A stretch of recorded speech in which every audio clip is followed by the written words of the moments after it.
boş orunlu bizni cem buluşqa şarait hazırlap bergen bizni muş hizmetke muvaffaq qilgan Cenab-ı Allah'a hamd etişiren. Demek ki bizim boş orunlu cem buluşumuz nurgun tosalgulağa duş geliş arkalık tosalgulağını yenip ötkendiğin kin varlık yaratkan bir mesele.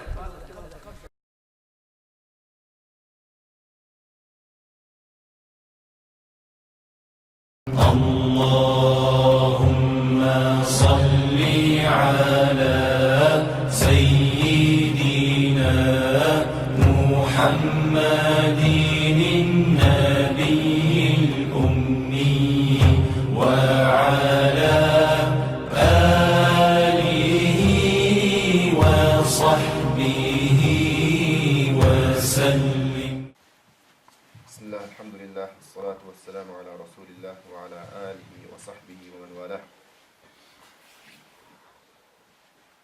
Rabbi şrah li sadri ve yessir li emri ve hlul ukdeten min lisani yefqahu qawli. Hammamizning yoqdan barqaban shundaqla bizni o'zi eng yaxshi ko'rgan dini bilan bizni qalbimizda yuritgan va shundaqla dinimizni o'rganish uchun müştak bir sorunla teyellep bergen Rabbimiz Allah Subhanahu ve Teala ve tüplep hediye etimiz. Müştakla Peygamberimiz Muhammed Aleyhissalatu vesselam'a durut ve selam yollayınız.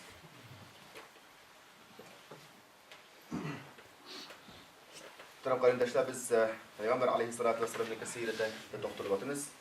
Gerçi bu siretin ki tefsiri toktuluş için bu azgına vaktin ki yetmeydi kaldığı hemmizge malum.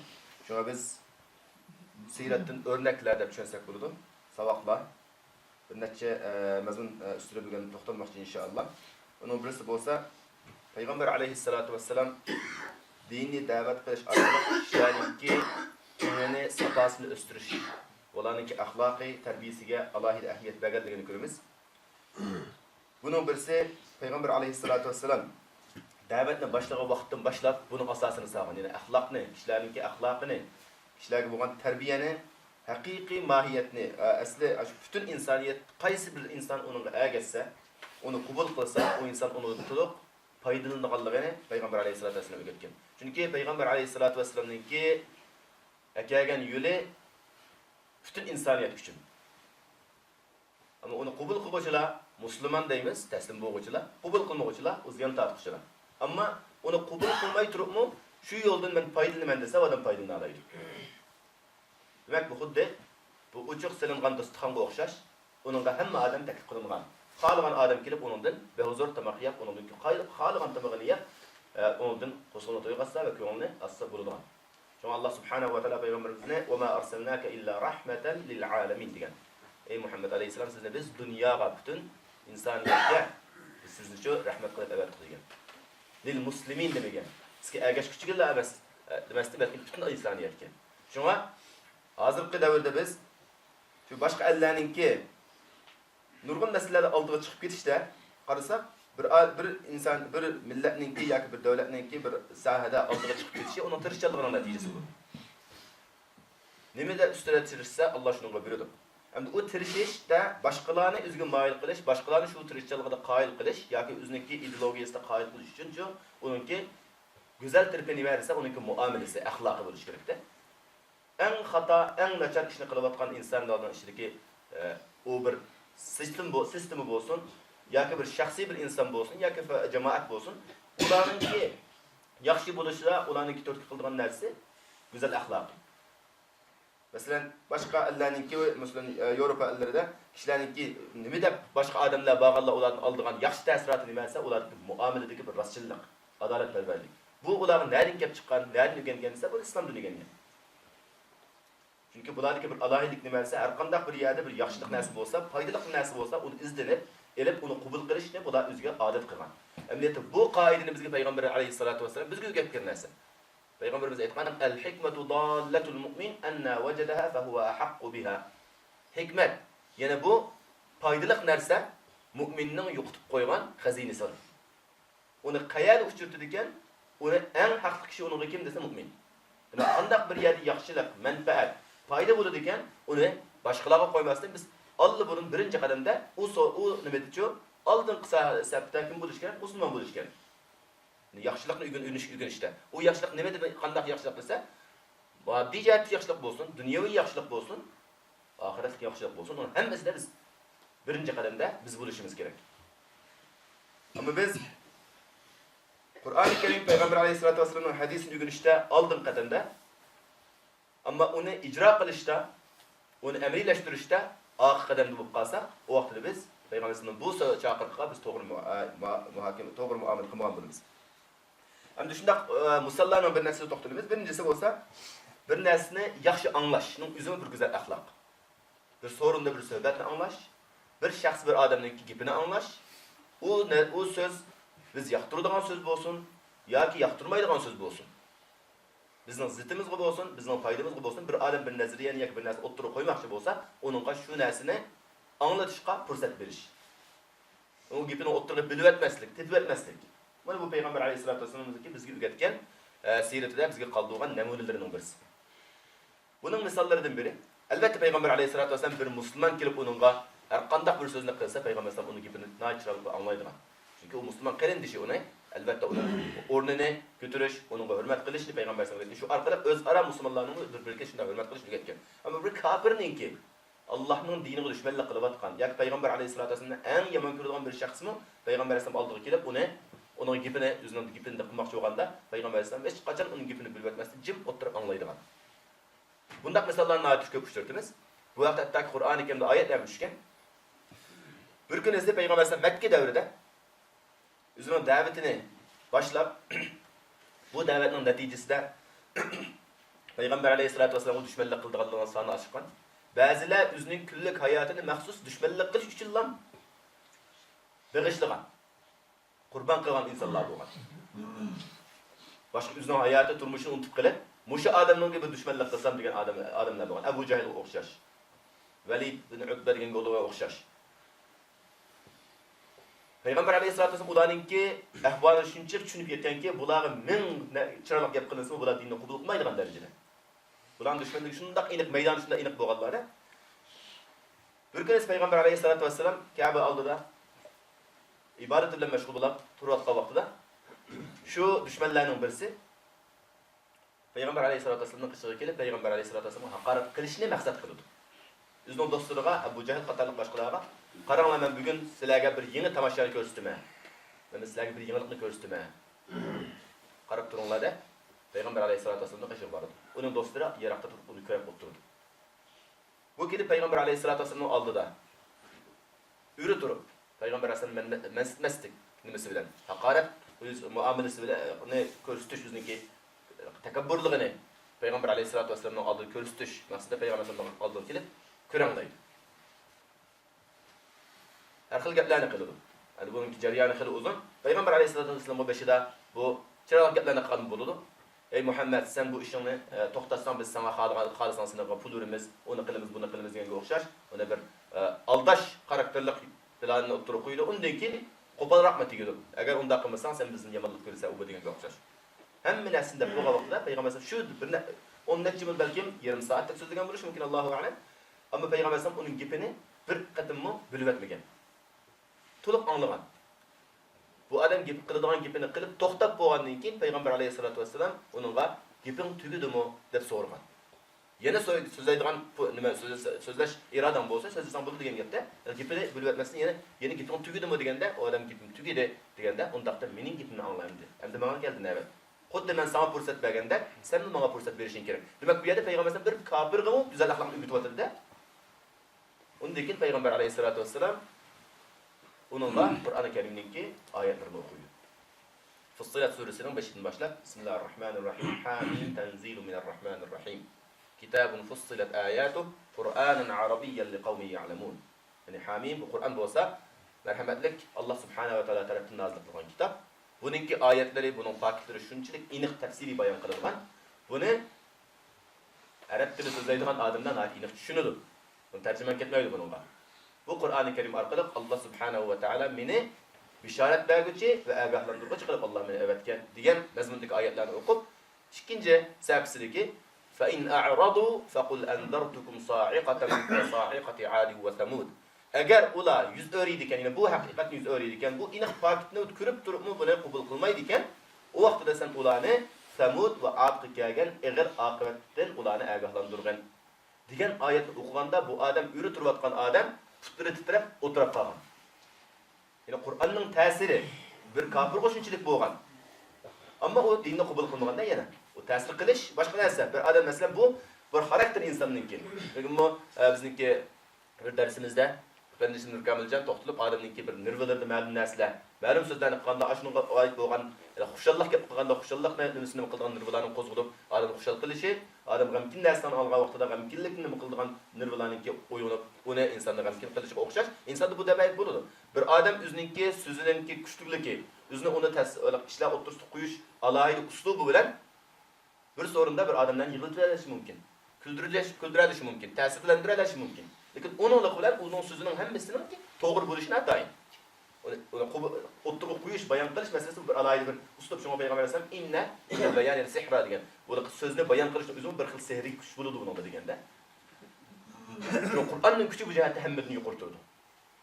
Onu qabul qilmasimi, lekin uni anglagan odamchi onun ta'sirlanmay qolmaydi. O'tirib qolgan. Shuning bilan buni ko'rgan do'stlar uni qarab turayotganlar, o bu tugashdi.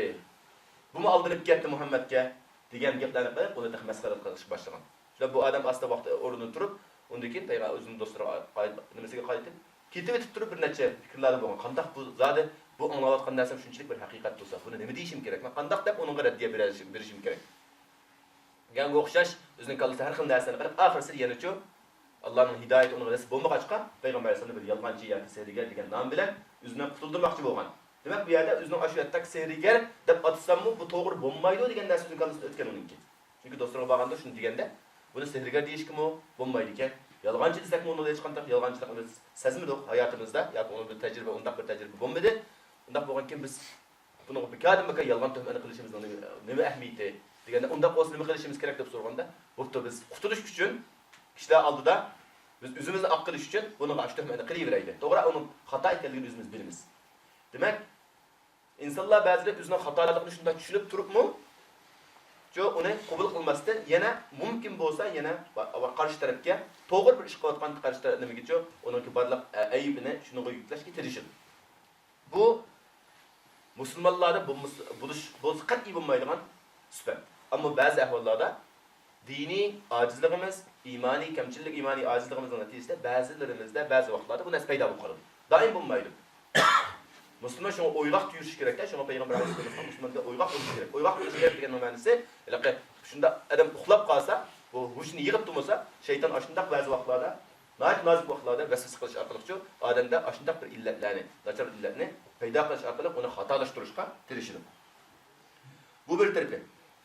Endi yana bir oladigan o'rnak Peygamber Aleyhisselatü Vesselam'ninki siyrati haqida.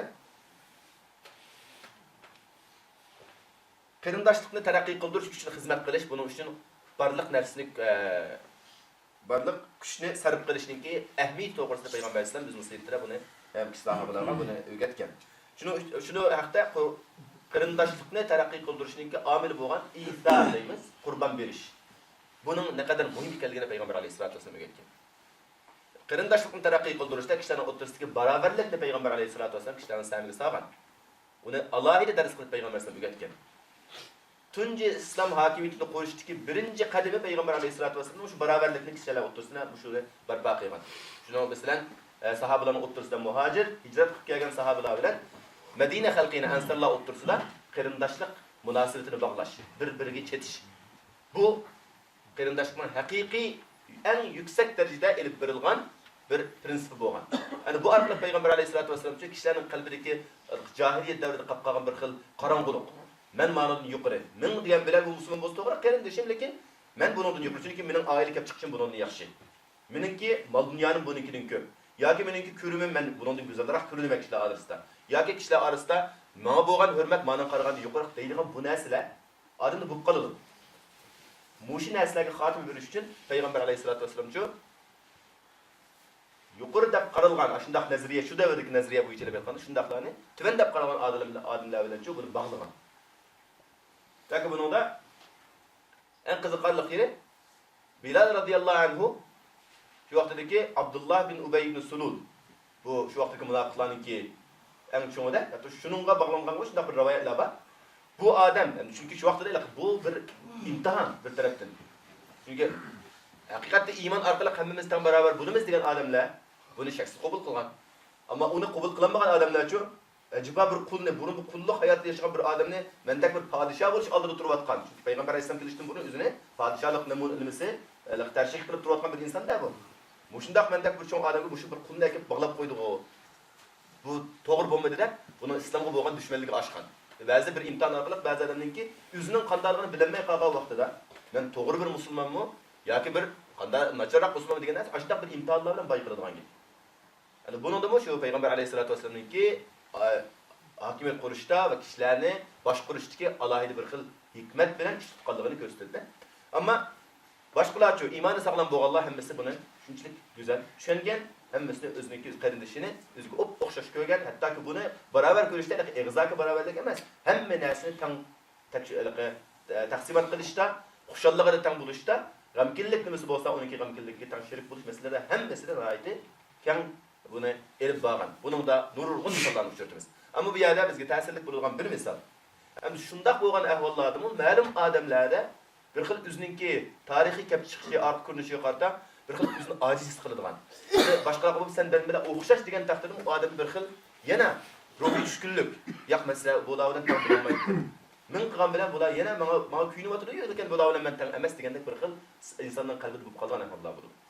Mushundaq misollarni payg'ambar mushta ahvolni uchratganda payg'ambar alayhisolatu vasallamchi buni o'sha odamning qalbidan pokizlab, uning qalbini yuritib, shu orqali boshqalarga buni aytib ibratlik ashtaq bir saboqlarni qoldirgan misollar bor. Bu misollarning biri payg'ambar alayhisolatu vasallamningki Madinaga kelgan vaqtida shu Madina xalqi, Madina jamiyatida yashayotgan bir odam bor. Buning ismi Julaybib deb atalgan. Balkim ma'lumotlarga xabar bo'lishi mumkin. Bu odam hech qanday oila uni qo'g'daydigan hech qanday bir narsa yo'q. Bir yetimdak o'sgan. Ko'rimimi, uning chiroyidimi bir xil ko'rimsizlik chiqib turadigan. Bir odam qarasimi qo'qqis keladigan darajada. Bir xil illiq yo'q. Ba'zilar shunday bo'ladi. Allohning yaratishi, buni biz taqdir, Alloh qanday yaratsa, uni shuni qabul qilamiz. Buni da Allohning bir hikmati bor. Bu odam dinni qabul qilishni qalbiga kelgan, ammo shunday bir go'zal dinni ko'rsam bo'larmi degan umidda bo'lgan yo'q, lekin mendak bir odamni mush din qabul qilamo degan o'zining ishonchi shu darajada tuban bo'lganki, meni din qabul qiladi, meni Alloh o'zining rahmatiga qabul qiladi, mushu boshqa odamlarga o'xshab barobar ko'rami meni degan bir xil umidsizlik bo'lgan. Lekin shundaqdimi bir tirishib beqish uchun bir kuni kelib payg'ambar alayhisolatu vasallamning oldiga kelib, "Ya Rasululloh, men islomga kirishni orzu qilaman, lekin Alloh meni qabul qilamdi" degan savolni so'ragan. Yani payg'ambar alayhisolatu vasallam albatta qabul qiladi. İslam hamma odam uchun barobar. Bu islomningki hech qanday shaxslarga yoki bir millatga yoki bir qabilaga qartilgan narsa emas, butun insoniyatga qartilgan narsa. Buni Alloh albatta qabul qiladi. Qabul qilish bilan birga seni darajangni Alloh subhanahu va taolo ko'tarib, gunohlarini kechirib, o'zini so'zlar bilan uni islomga da'vat qilganda, bu inson hayotida tunji qadam bir haqiqiy ichkidan bir xushallikni his qilganda, bir xil men inson ekanman, meni qadrlaydigan odamlar bo'ladi ekan degan bir xil qalbda uningga shunday bir rohat his qilib, bu shu vaqtning o'zi bilan shahodat aytib Osmon bo'ladi. Shuningdek keyingi hayoti bunda bir xil xushallik, chunki atrofdagi sahobalar bunga nihoyat chiroyli muomala qilayotgan. Buni ko'rib bir xil o'ziningmi boshqa odamlarning keyinda emas, demakki jamiyatning bir yaxshisi ekanligini his qilishga boshlagan. Lekin yana hayotning bir yerlarida yana bir ojizlik bor. Chunki unga davr ketadi, jaryan ketadi. Shunga payg'ambar alayhisolatu vasallam buni bir kunisi o'tirib Julaybib qanday ahvolida buni mahol so'rab, çünkü Peygamber Aleyhisselatü Vesselam sahabelerinin ayeti illa muamele kılışına Allah onu şunu ügetken ki bazı kaçan Peygamber Aleyhisselam'ın altında ottağın adam üzerine haticem siz rahat his kılmaydı. Şunçılık rahatta. Şunda xuddi bir bala üzerindeki dadısının kuçuğunda qanday haticem ottağsa, qanday şundak äkilerse, şundak äkilerleydiğen Peygamber Aleyhisselatü Vesselam hatta ki dadısını diyemeydiğen geplerini diyeleydiğen halicini şundak Peygamber Aleyhisselatü Vesselam şekillendirgen. Bir gün onun hasırap ondaki Julaybib öylendin mi o deb sorgan. Julaybib ya Resulallah meni kim mi qabul qilsa? Qaranglar. Musulmon bo'lgani to'g'ri, barobarlik erishgani to'g'ri, lekin buning qalbida-chi meni kim menga qiz berdi? Meni o'ziga loyiq ko'radigan bir odam yo'q bu yerda, bu jamiyatda. Men yine eng ko'yini men degan shuni deganda Payg'ambar alayhisolatu vasallam yaxshini qabul qiladi deb bir qabila boshlig'i ninki nimasiga o'vatdi buni. Sen paloniga bu qilishga berib, shuningdan shuning qizini so'rgan deydi. Bu adamga odatda bir eng oddiy bir ayol bo'lsa, shu yetarlikda o'zi uchun bo'lganda. Lekin payg'ambar alayhisolamniki buni bir qabila boshlig'i, shu davrdagi qabila boshlig'i degan o'ziga loyiq bir podshoh degan narsalar endi. Buniki o'rni bo'ladi, pul iqtisodiy, mol dunyosi nimaga erishaman desa, uni erisha oladigan shunday bir odamlarda. Shu oshini o'tgandan keyin bu julay bir o'ziga qarata rad qilish nimasi yo'q. Payg'ambar alayhisolatu vasallamga iymon etganlardagi bu alohidlikning birisi. Payg'ambar alayhisolamning eg'izidan qaysi yusimdagi gap chiqsin, uni ular qabul qilarmi, qilammasin, bu Allohning payg'ambarining eg'izidan chiqayotgan so'z. Buni qabul qilmay hech qanday chora yo'q deb uni qabul qiladi. Kallasida o'ylasa buni qabul qilmaydi, bu mumkin emas. Buni uyaga borsam baribir qabul qilmaydi degan narsa, lekin Allohning payg'ambarining buyrug'i degan bo'lg'achqa, bo'pti deb shuni bilan bu payg'ambarning buyrug'ini elib, bu oilaga boradi. Berib bu ishni o'rgandan keyin bu odam chiqdi o'ydi. Ular salom qilgandan keyin bu musulmon bir shaxs, ammo bir qabila boshlig'i. Ya'ni bu yerda payg'ambar alayhisolatu vasallamningki qanday hikmat bilan kishilarningki o'ttirdiki, o'zini yuqur deganlarni undaq emas deb ularni tuyaroq tushirib, ular sening insonsanmi o'xshash deb turib, o'zini tuvandab qarab ruhiy tushkunlik uchirganlarni, sen undaq tuvandab qarama, sening bu darajang aşağılardan baravar Allohning oldida deganini ko'rsatmoqda. Kelib salom qilgandan keyin salomni ila kelib, nima ish uchun keldingiz deganda, payg'ambar alayhisolatu vasallam meni sizning qishingizga qizingizni so'rash uchun evatdi deydi. Degandiki bu odam shuncha xursand bo'lib ketdi. Takbir aytib ketdi xushalligi. Amaliyotda buni xushal bo'lishi, uni tushanchisini xatoligida u o'ylaydiki, payg'ambar alayhisalom o'zi uchun bizning qizimizni so'rg'a o'xshaydi deb o'ylaydi. Buni elchi qilib evatga o'xshaydi deb takbir aytib ayolini chaqirib, "Ey qaramamsizlar, payg'ambar alayhisalom bizni bilan qudurlashmoqchi bo'libdi. Bizga kuyug'ul bo'lish uchun bizga elchi evatibdi" deb uninga bir xushlikni yetkazayotganda bu odam turib, "Yo'q, siz xato tushunib qolibsiz. Payg'ambar alayhisalom meni sizning qizingizni men uchun, bizam uchun so'rashga evatdi" deganda bu shunda xushal bo'layotganim taraf bor o'zgaradi. Chunki Julay ibn o'rni u odam uchun bo'lganda boshqacha. To'g'ri, o'zi musulmon, uni qarindosh deb qaragan salomni ilik olgan, lekin andaq bir narsa kelganda buning bo'lgan qarashini qanday o'zgarganligini endi bunda o'zimiz tasavvur qilib qolsak bilalaymiz. Shundan bunga qattiq qo'pol tegishga urinadi, lekin yana musulmonlar nimasi bayon bunu tuzab turadigan, lekin yana buni çok qat'iy rad qiladi. Sening o'rning nima? Deganga o'xshash gaplar bilan buni ayoli buni anglab chiqib, u xafa bo'laydi. Sen bizga sen kim? Biz qaysi o'rinda? Sen bizning qizimizni o'zing uchun so'rab keldingmi? Sen nima haddin? Degandak bunga qattiq tegishga boshlaydi. Bu odam to'g'ri ranjigan bo'lsa-mu, lekin o'zininki bir kishilik majburiyatini ado qildi. Payg'ambarning buyrug'ini ado qildi. Shundan bu undaq bo'lsa deb qaytib desa, uydan bir qizninki ovozi buni chaqirib to'xtatdi. Chunki bu qiz shu oilaning qizi, islom tarbiyasida o'sgan, haqiqiy islom tarbiyasini ko'rgan, islomda barobarlikni haqiqiy nimasini to'g'ri tushungan bir musulmon qiz bo'lib, bu qiz bu ota-onaninki bu olamga qilayotgan gap so'zining ig'irligini anglab turib, yugurib u ketayotganda yugurib chiqib otasining oldiga chiqib aytdi: "Sizlar bilayotamiz, kimni to'sayapsizlar? Kimni rad qilyapsizlar? Sizlar bu yerda bu odamni, bu shaxsni, bu Julaybni rad qilmayapsizlar. Sizlar Allohning payg'ambarini rad qilyapsizlar. Allohning payg'ambarini rad qilish orqali sizlar Allohni rad qilyapsizlar. Bu orqali sizlar o'zingizning diniga qanday ziyon qilayotganligini his qilyapsizlar." Degandan keyin bular to'xtab qoladi.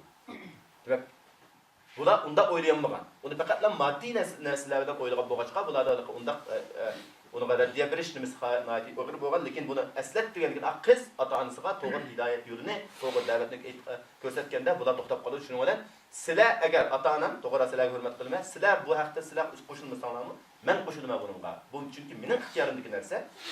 Chunki u meni so'rab kelgan, men bunga men rozi. Ya'ni ota-onasi bu qizninki gapidan rozi bo'lishib, u odamni keyindan qal chaqirib to'xtatdi. Shuning bilan buningga roziligini bildirib, payg'ambar alayhisolatu vasallamga bu haqdagi bishoratni berishni aytganda bu odam hayotida ikkinchi qatam xushallikni ko'rdi. Payg'ambar alayhisolamga berib aytgandan keyin payg'ambar alayhisolam buni muboraklab, "Bo'pti, unda qo'ysan, tayyorligini qilishing kerak. Puling bormi?" "Hech narsam yo'q." "Ya bir mehr uchun bir oddiy tumi uzuktum bo'lsin, bir tayyorlik bir qudrating bormi? Uning qudratini yetmaydi" deganda, payg'ambar alayhisolam shu asnoda bir qo'ma sadaqa kelgan bo'lib, buni payg'ambar alayhisolam shu sahobalarga sotdi.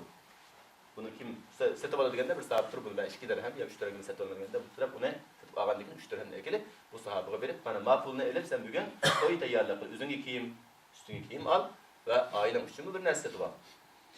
Va bu sahoba bu tunjamdi, balkim shu vaqt qadar balkim uning qo'lida bir naqd pul qo'liga kelib bir savdo qilib o'z ixtiyori bilan bir narsa setib olganga undaq bir uning hayotida bo'lmagan bir shaxs.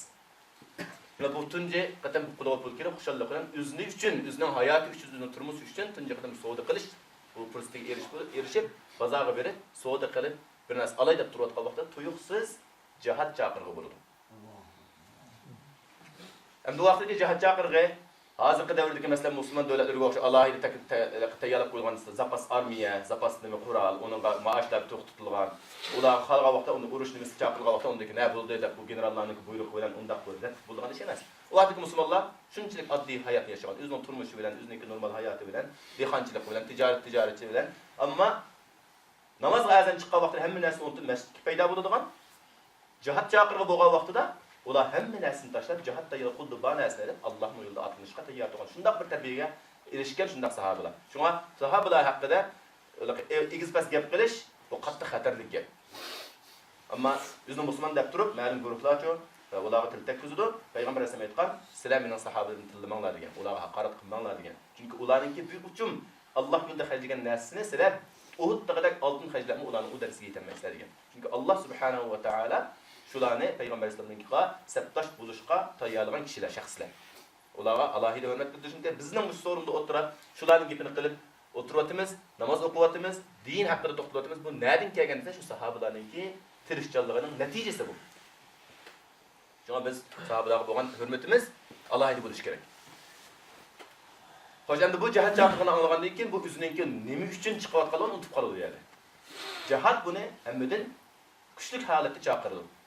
Çünkü bu dünyada to'y qilsam balki 2-3 kunlik yoki bir necha kun, bir oy, bir necha oy hayot kechirishim mumkin.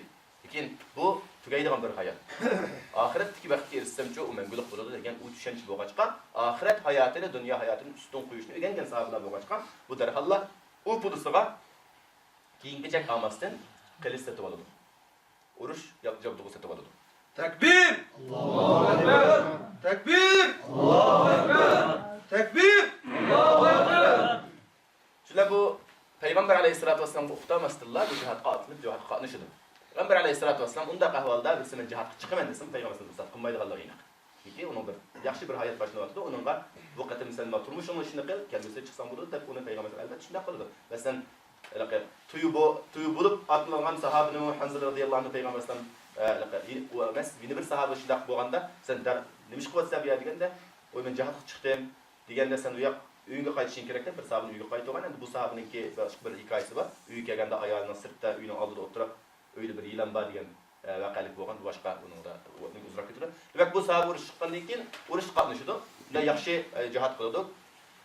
Payg'ambar alayhisolatu vasallam urush nimasini kuzatib o'tib, bu odamga ko'zi tushib qoldi. Qarasa bu hergiz Payg'ambar alayhisolam tasavvurida bu Julayb bu urushga chiqdi deb o'ylamadi bu. Chunki bu boshqa bir ishni tayyorlab qo'yotgan, Payg'ambar alayhisolam ruxsati bilan qilayotgan ish bo'lgandan keyin to'g'ri chiqmasa bo'ladigan bir nimada. Ama bu Cüleybuk'ta turulğuma, o Cüleybuk'ta bir sükunlu oturdu kuzumga. Bu yerden mi çıkıp duyduğun da o? Diyen bir xil pərəzlik qaladı Peygamber aleyhissalatu vesselam. Keyin uruş ahirleşip Allah Müslümanlara nusrat taqıqandan keyin Müslümanlar özününki şehit bo'lgan qarindoshlarını, ki cesetlerini ekleşip onları izleşildi.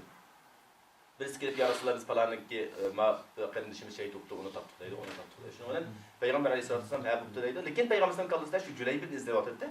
Qarasa tiriklar arasida yo'q. Şundan bir neçə qatim dokladlar kilidi falanı Peyğəmbər mənə doklad verenlər kim var, kim yox deganlar sorğanda falanı yox degəndə, lakin indi Cülayb ibn ismi zikr qılınmaydı. Çünki sahabaların arasında doğru o bir köyə vaxtında həqiqi müsəlman qərindişi. Lakin normalda bu adam özünə qaçırıb degəndə özünün acizliyi, ro'ychiliklarida yaşagan bo'lg'achqa odatda qilmaydi, tilg'ilmaydigan, normal holatda esini kelmaydigan. Ularni qasddan unutib ketish emas, ashta bu odam qoladi inson deganda. Şundan bunu amanki Peygamber Aleyhisselam men Cülayb ibn izlavatime deb yüzü aralap yürüp Cülayb ibn 6 cesetinin arasından tapıldı. Etrafında 5 ya 6 düşmanınki ülke bilen oturda onun cesedi tapıldı. Demek bu şu 6 rek adamla uğraşıp ulanı mı ötürüp yüzümü şunun şehit boğallığının bu bir paketinde Peygamber Aleyhisselam bunu kaçırırken oturup onunki cesedini uzun kuçuğu gelip Peygamber Aleyhisselatü Vesselam bir yerde şu vaqtdagi sahabalar Abu Bakr, Umar, Osman, Ali qatorliq sahabalar arzu qilib qolgan shundaq bir so'zni aytdi. Anta minni va ana mink. Anta minni va ana mink. Anta minni va ana mink. Sen mendan, men senden. Demek bu Allah'ın Peygamberine haqiqiy muhabbat bağlagan, insan üçün bolğanda bunundan çox kodda unvan bulmaydı. Hazırki vaqtda biz eng çoğ unvan nimasi Nobel mükafatıga erişişimizde bir adam tarışıp bir ümit üçün Nobel mükafatıga erişip desa, bu degan ajoyib bir çoğ şahs ekan bu. Ajoyib çoğ narsani qo'lga keltiribdi, g'alaba qilibdi deb shundaq bir. O adam üçün bolğanda bu shunchalik bir çoğ tarix bo'lib qoladi. Lekin bu narsalarning hammasi moddiy narsalar. Lekin payg'ambar sollallohu alayhi vasallam bu yerda bir ig'iz jumlasi sen mendan men sendan degan bu jumla nimani ko'rsatadi deganda sen menga o'xshash, lekin meniki eng yaqin sabdishim. Bu orqali payg'ambar alayhisolatu vasallam atrofdagi sahobalarga sizlar ko'rinishda buni unutib qo'yapsizlar, lekin amaliyotda bu mening qarshi bilan aytganda hammanglarni yuqori o'rinda turibdi degan narsa ko'rsatadi. Shu vaqtda saq qolgan sahobalar, shu urushda o'lmay saq qolgan shuni kuzatayotgan sahobalar kaş o'ltirilib, mushu odamni onda men bo'lgan bo'lsam, mening besham payg'ambar islomning quchqudi bo'lib, mushsiz man qartilgan bo'lsa, nima degan yaxshi bo'ladi deb orzu qilishib qolgan. Endi bu qisqa bir vaqalik, bundaq vaqaliklar nurg'un ko'rinishini uchirtimiz, ammo bu o'rnida bizga oladigan saboq nima desa, qarindoshlar, bir-birimizning haqiqiy qadr-qimmatini qilish, bir-birimizga samimiy bo'lish, bir-birimiz uchun haqiqiy qurban berish masalasi bu bak muhim masala. Yani bu yerdeki bu yığılışımız bu, qarindoshlik uchrashishi bo'lgankan, bizning asosliq talab qilinadigan narsa nima desa, mushu holatni kuchaytirish. Qurban berish, u faqatla mushtaq qurban berish bilan emas, uning qo'shimcha yana bir narsa bor, sharti bor, u nima desa, o'zaro bir-birimizni kechirish. Kechirimchanlik. Kechirish degan iliqi raddiya berilmaydigan, kuch yetmaydigan, gap qilinmaydigan, birisi qattiqroq gap qilsa javob berilmaydigan holatda bo'ldi. Amalim yo'q, kechiruvda emas. Aşınağa cevap veriş kudretimiz yetip durup. Aştan bo'lgan vaqtlarda o'zimizning qilishini, agar xato gap qilsam, yo'q bu qilishim menga to'g'ri gap qo'yadi, men xato anglab qoldim degan tushunchani hosil qilsa, shu vaqtning o'zi to'g'ri musulmon degan ma'lum vaqt o'tgandan keyin, voy tunigim ma'lum qilishim bunda debdi, shu vaqtda xapolab qoldim. Undaq demasam bu degan gapni tabiiy har qanday musulmon deydi. Vaqt o'tgandan keyin qanday o'ylaymiz uni. Lekin shu soatning o'zida şu vaqtning o'zida shu holatni o'zimizga qalbda shakllantirish orqali buningda bu qarindishim hech qachon men uchun yomonlikni o'ylamaydi, to'g'risini deyapti degan bir xil ideyani, shu holatni shakllantirish bu bak muhim. Shundaq bo'lganda bizningki qarindoshligimiz taraqqiy qiladi. Shundaq bo'lganda biz shu bir jasad bo'lamiz. Xuddi payg'ambar alayhisolatu vasallam aytgandek, "Masalul mu'minina fi tawadduhim wa tarahumihim kamathalil jasadil wahid." Mu'minlar o'zaro bir-biriga mehribonligida, bir-biriga qarindoshligida, bir-biriga yordam qilishida xuddi bir jasadga o'xshaydi-ki, u jasaddan bir kichkina yerga bir aziyat yetsa, bir og'riq yetsa, butun badan shu og'riqni his qiladi. Kichkina barmog'imiz kesilib ketib qolsa, ko'zimizga uyqu kirmaydi, badanimiz rohatsiz bo'ladi, oramimizga olmaymiz. Biz o'zaro qarindoshlikni kuchaytirishda mana bu shundaq muomalada, bu shundaq o'zimizniki bir qarindoshimizga yetgan har qanday bir cho'ng kichik aziyatlar bo'lsa, uni biz o'zimizga yetgan bir aziyat deb tushunib, bir qarindoshimiz bir xushallikka erishgan bo'lsa, uni o'zimizning xushalligi deb tushungan vaqtimizda, undan keyin biz shu haqiqiy musulmon bo'lamiz, shu payg'ambar alayhisolatu vasallamning siyratini to'g'ri o'rgangan bo'lamiz. Alloh subhanahu va taolo bizniki imanını müstahkem kılsın, ahlaklarımızı Peygamber Aleyhisselatü Vesselam'ın ahlakı uygun, manqan yollarımızı sahabelarınki yollarına uygun. Başına Allah'tan sorayımız, Rabbena atina fid dunya haseneten ve fil ahireti هذا القرآن يوحدنا لطريق الخير يوجهنا الله تعالى أنزله ورسول الله معلمنا هذا القرآن يوحدنا لطريق الخير يوجهنا الله تعالى أنزله ورسول الله معلمنا هذا القرآن هو الهادي لأوائلنا وأواخرنا يدعو للعلم وللعمل لا شيء سواه يهذبنا هذا القرآن هو الهادي